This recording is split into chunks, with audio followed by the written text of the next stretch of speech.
9వ ward ప్రజలందరికీ నా నమస్కారాలు. నేను గండ్ర శిల్ప. నా భర్త గంటరాజు నరసింహరావు మీ అందరికీ కూడా తెలుసు.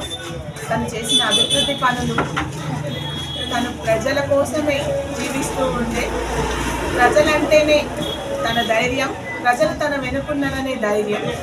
అంతకుముందు ఈ వార్డు కౌన్సిలర్ అయిన లక్ష్మీరాజ్యం, ఉమారాణి వీళ్ళు చేసిన డెవలప్మెంట్ మీ అందరికీ తెలుసు. వీళ్ళు ప్రజలలో ఎలా మమేకమై ఉన్నారో మీ అందరికీ కూడా తెలుసు. గత టీఆర్ఎస్ ప్రభుత్వం చేసిన డెవలప్మెంట్లు అన్నీ కూడా దృష్టిలో పెట్టుకొని ప్రజలందరూ కూడా మమ్మల్ని బాగా ఆదరిస్తున్నారు. ఇంకా ఆదరించి మమ్మల్ని ముందుకు తీసుకెళ్లాలని నేను ప్రతి ఒక్కరిని కోరుకుంటున్నాను. ఇప్పుడు ఉన్న కాంగ్రెస్ పాలన, వాళ్ళు చేసిన అబద్ధపు వాగ్దానాలు కానీ, వాళ్ళు ఎన్ని బాకీ ఉన్నారు ఒక్కటి కూడా వాళ్ళు నెరవేర్చలేదు. అవన్నీ కూడా ప్రజలు గమనిస్తున్నారు. నేను ముఖ్యంగా అందరికీ చెప్పేది ఏంటంటే, సమర్థులైన వారు, విద్యావంతులని ముందుకు తీసుకెళ్ళాలి. మున్సిపల్ వార్డు పైన అవగాహన ఉన్న, ఆల్రెడీ నేను వార్డు కౌన్సిలర్గా కూడా చేశాను. ప్రతి పనుల మీద నాకు అవగాహన ఉన్నది. అవగాహన ఉండి సమర్థులైన విద్యావంతులను ముందుకు తీసుకెళ్లాలని నేను ప్రతి ఒక్కరిని కోరుకుంటున్నాను. నేను ఎల్లవేళలా మీ అందరికీ అందుబాటులో ఉంటాను. ఎన్నో అబద్ధాలు చెప్పి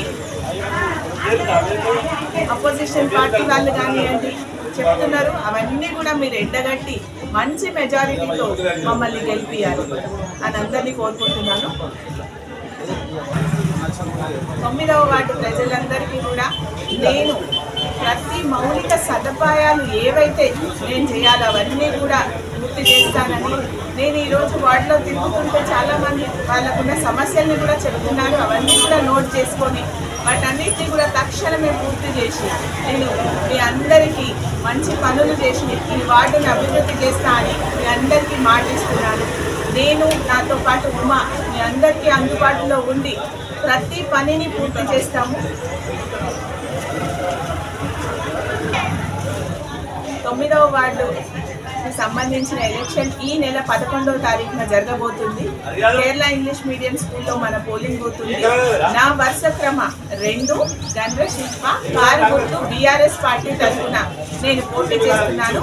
మీరందరూ కూడా కారు గుర్తుపై మీ అమూల్యమైన ఓటును వేసి మమ్మల్ని గెలిపించాలని కోరుకుంటున్నాను. జై తెలంగాణ. జై తెలంగాణ.